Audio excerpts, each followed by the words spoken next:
Selamat siang Kak. Saya mau coba kredit motor, bisa nggak Kak? Selamat siang Kak, mau ajuin kredit motor tipe apa Kak? Yang Matic itu Kak, nih yang kayak ini. 24 bulan bisa nggak nyicil Kak? Baik Kak, kakak ada membawa KTP dan juga slip penghasilan Kak. Bawa Kak, nih KTP sama slip freelance saya. Oke baik Kak, berkasnya kami cek dulu ya Kak, mohon ditunggu. Oh, oke Kak. Kalau gitu nunggunya kira-kira berapa menit ya Kak? Prosesnya sebentar kok Kak, biasanya 5-10 menit.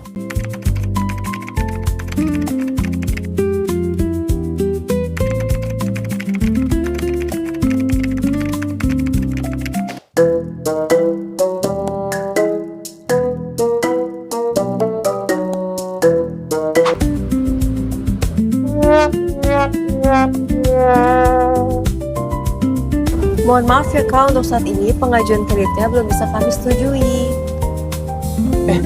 Belum bisa gimana Kak maksudnya? Emangnya ada yang salah dari berita saya Kak?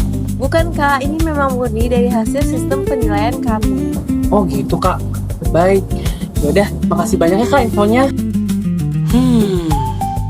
Kok ketolak sih kredit gua?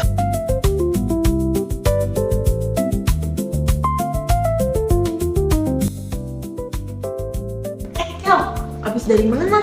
Kok lama banget? Iya nih, gua tadi mau beli motor, tapi pakai kredit. Kreditnya malah ditolak. Aduh, nggak tahu deh kenapa. Lah, kok ditolak tuh? Bukannya lu gampang ya? Lu ada pekerjaan sama ada penghasilan? Iya sih, tapi setiap gue tanya tadi ke dealer motornya, kenapa ditolak? Katanya freelance system. Nggak tahu juga kenapa. Hah? Emang sebenarnya bank tuh nilai gimana sih? Ya itu sih, gue juga penasaran. Tapi ya, gue inget katanya ada kombinasi rumus-rumus gitu di machine learning yang bisa menilai kredit kelayakan gue. Apa ya? Tunggu dulu deh, itu kayak tugas project kita yang knife base bukan sih? Oh, Knife base. base? Yang mana Iya, sih? sini gue tunjukin.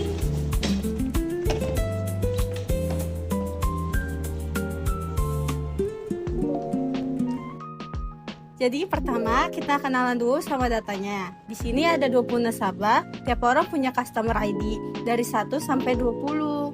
Oh, ini data hasil nasabah beneran atau contoh doang? Contoh buat latihan aja, tapi polanya kita bisa bikin mirip kasus nyata. Nah, di kolom C, D, E itu 3 ciri yang kita pakai buat menilai orang. Misalnya, riwayat kredit, status pekerja, sama tanggungan. Berarti tiap orang cuma dinilai dari 3 hal doang ya? Nggak ada penghasilan atau umur gitu? Iya, sengaja disederhanain jadi 3 biar gampang dipahami dan dihitung manual. Kalau di sistem bank beneran, biasanya tuh variabelnya jauh lebih banyak. Nah, kalau kelayakan kredit itu paling penting jawabannya, yaitu layak atau tidak layak ya. Oh, jadi kolom kelayakan kredit itu semacam histori keputusan yang udah pernah diambil sebelumnya ya? Iya, persis. Nah, dari 20 baris data historis inilah nanti Excel bakal belajar pola ciri-ciri kayak gimana yang biasanya layak dan ciri-ciri kayak gimana yang tidak layak. Jadi kayak nyontek ya pengalaman orang-orang sebelumnya gitu, bukan asal tebak. Langkah pertama dalam naive Bayes itu kita hitung dulu nih peluang paling dasar sebelum lihat ciri-ciri orangnya sama sekali. Namanya prior probability. Prior probability itu maksudnya peluang sebelum tahu apa-apa gitu ya? Iya persis, ibaratnya kalau ditanya nasabah acak itu layak atau nggak layak, tanpa tahu ciri-cirinya, jawabannya ya berdasarkan riwayatnya aja dulu. Conif itu artinya hitung beberapa baris di kolom F yang isinya persis sama dengan kata tertentu. Jadi J16 itu ngitung dari 20 baris di kolom F, beberapa yang isinya layak, makanya ketemu 12. Berarti K16 tinggal sisanya, yang 8 itu orang yang tidak layak. Nah, habis ketemu jumlahnya, di J17 dan K17 itu tinggal dibagi sama total keseluruhannya, biar bisa jadi persentase. Jadi ini tuh semacam modal awal sebelum lihat data siapapun. Secara umum di 20 riwayat ini, peluang orang itu layak 60%, sedangkan yang tidak layak itu 40%. Oh, berarti ini baru gambaran umum ya? Belum nyambung ke ciri-ciri orangnya. Betul, ini baru starting point-nya. Abis ini, baru kita masukkan ke bagian yang ngeliatin ciri-ciri satu-satuan. Sekarang kita masuk ke bagian yang jawab pertanyaan tadi. Dari orang-orang yang layak, gimana pola riwayat kreditnya? Dan yang tidak layak, gimana juga polanya? Oke, ini nanti dihitung per kategori gitu ya? Nggak digabung semua? Iya, satu-satu. Coba perhatiin rumus ini dulu. J5, CONIF, C4 sampai C23 itu adalah ada. F4 sampai F23 itu layak, makanya sama dengan 1. Sedangkan buat J6 sendiri, ada CONIF, C4 sampai C23 itu tidak ada, F4 sampai F23 itu adalah layak, makanya sama dengan 11. CONIF itu tuh mirip sama CONIF, tapi bisa pakai lebih dari satu syarat sekaligus. Jadi J5 itu artinya hitung baris yang di kolom C isinya ada, dan di kolom F isinya itu layak. Dua-duanya tuh harus kena bareng. Oh, jadi kayak nyaring 2 kali gitu ya? Dari 20 baris disaring jadi yang layak doang. Terus dari situ disaring lagi mana yang ada. Nah, persis itu maksudnya. Hasilnya, dari 12 orang yang layak, cuma ada 1 riwayat kreditnya yang ada. Sisanya 11 orang tuh malah nggak ada. Lah, kok malah kebanyakan yang nggak punya riwayat kredit ya yang layak? Jadi di sini kita punya 3 kriteria. Yang pertama dari riwayat kredit, yang kedua ada status pekerja, dan yang ketiga ada tanggungan. Kalau misalkan ia punya riwayat kredit, maka probabilitas ia layak itu sebesar 8,3%. Sedangkan kalau misalkan ia nggak punya riwayat kredit, maka probabilitas dia layak itu sebesar 91,7%. Kalau misalnya kebalikannya, dia punya riwayat kredit, maka probabilitas tidak layaknya itu sebesar 66,7%. Sedangkan kalau misalkan ia nggak punya riwayat kredit, maka probabilitas ia nggak layaknya sebesar 33,3%. Begitu pula perhitungan buat status pekerja dan tanggungannya. Oke, sekarang bagian yang lu tunggu-tunggu, Kel. Kita coba masukin kondisi lu ke sini. Wah, bener nih. Bisa dicoba pakai data gue beneran. Bisa banget. Coba sebutin 3 hal tadi, riwayat kredit, status pekerjaan, sama tanggungan lu gimana? Oke, jadi gue itu freelance baru jalan setengah tahun. Belum pernah ngajuin kredit apapun sebelumnya. Terus masih sendiri, belum ada tanggungan. Berarti 3-tiganya masuk kategori tidak semua ya. Tidak ada riwayat kredit, tidak bekerja secara status formalnya, tidak ada tanggungan. Iya, 3-tiganya gitu sih, Li. Nah, di sini ada 3 sel checkbox-nya. L21 buat riwayat kredit, L22 buat status pekerjaan, L23 buat tanggungan. Kita isi file semua sesuai kondisi lu, ya.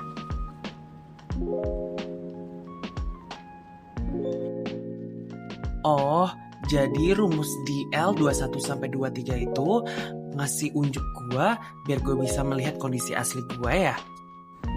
Nah, ini rumus paling panjang di seluruh sheet ini, tapi sebenarnya cuma ngulang 3 kali doang. VLOOKUP itu artinya cari nilai tertentu di kolom paling kiri sebuah tabel. Terus ambil nilai dari kolom yang kita mau. Di sini, dia tuh nyari teks gabungan. Misalnya, kita nggak punya riwayat kredit, yaitu probabilitasnya maka layak di tabel M6 sampai N11 ini, terus ambil angka di kolom N-nya. Oh, jadi teks yang dicari itu sama persis kayak label yang tadi kita lihat di kolom M ya? Iya, makanya labelnya tuh harus ditulis sama persis, biar VLOOKUP-nya tuh bakal ketemu sama rumus tersebut. Jadi 3 VLOOKUP itu masing-masing nyari probabilitas riwayat kredit lu dengan syarat layak, probabilitas status pekerjaan lu dengan syarat layak, dan probabilitas tanggungan lu dengan syarat layak. Nah, abis ketemu 3-tiganya, dikaliin semua, terus dikali lagi sama prior probability-nya. Kayak probabilitas layak, yaitu J17. Oke, jadi ini skor buat kalau gue layak ya. Terus buat kalau gue nggak layak gimana? Rumusnya sama persis, diulang lagi di 013. Cuma tabel rujukannya ganti nih ke M13 sampai N18. Tabel yang isinya probabilitas untuk grup yang tidak layak dan dikali lagi sama J17. Oh, jadi tiap ciri gue itu dicek 2 arah. Seolah-olah nyoba kalau gue layak, seberapa cocok, sama kalau gue nggak layak, seberapa cocok. Nah, itu dia. Dan ini yang bikin namanya naif. Soalnya rumus ini tuh nganggap ketiga ciri lo itu nggak saling mempengaruhi satu sama lain. Jadi bisa langsung dikaliin gitu aja. Bukan dihitung seribet satu-satu. Oh, jadi naifnya itu dari asumsi independen tadi ya?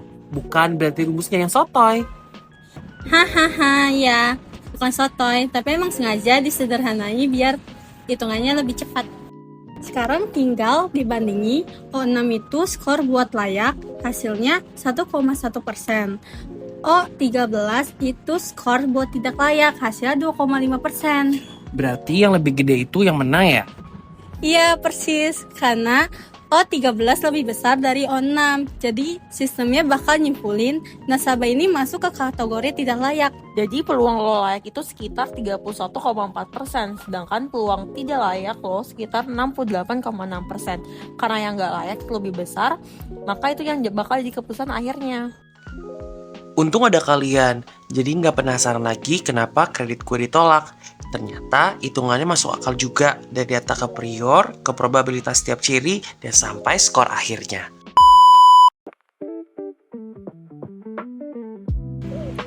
Selamat pagi dan siang Bu Afif dan teman-teman. Pada kesempatan kali ini, kami akan mempresentasikan penelitian berjudul Sistem Prediksi Metode Belajar Optimal Menggunakan Machine Learning.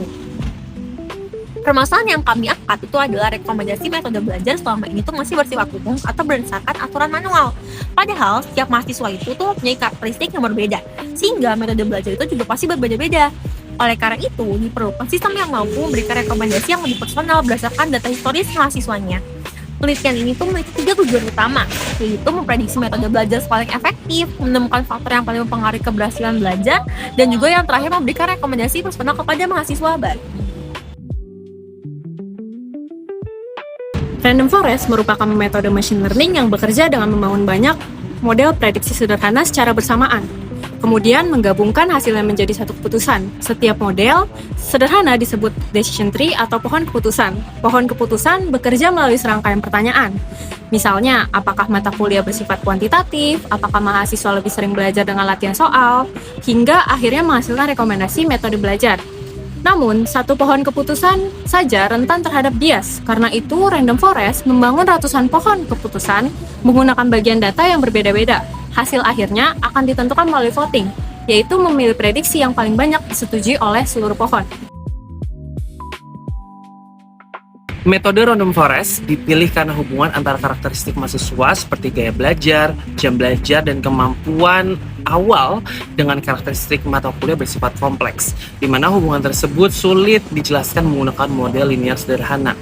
Random Forest mampu mempelajari pola tersebut secara otomatis tanpa membuat aturan manual serta lebih tahan terhadap overfitting dibandingkan satu decision tree. Tahapan kerjanya dimulai dari pengumpulan data historis, membangun banyak pohon keputusan, dan setiap pohon memberikan prediksi secara independen. Kemudian seluruh hasil digabungkan melalui mekanisme voting. Jadi hasil yang diharapkan adalah model prediksi yang telah teruji, di bawah Random Forest memiliki akurasi yang baik dibandingkan algoritma lainnya, seperti decision tree, SVM, atau KNN. Identifikasi faktor yang paling berpengaruh melalui feature importance serta prototype sistem yang dapat memberikan rekomendasi metode belajar beserta tingkat keyakinan prediksinya. Kesimpulannya, penelitian ini bertujuan menggantikan rekomendasi metode penelitian yang sebelumnya hanya berdasarkan asumsi menjadi rekomendasi berbasis data menggunakan algoritma Random Forest.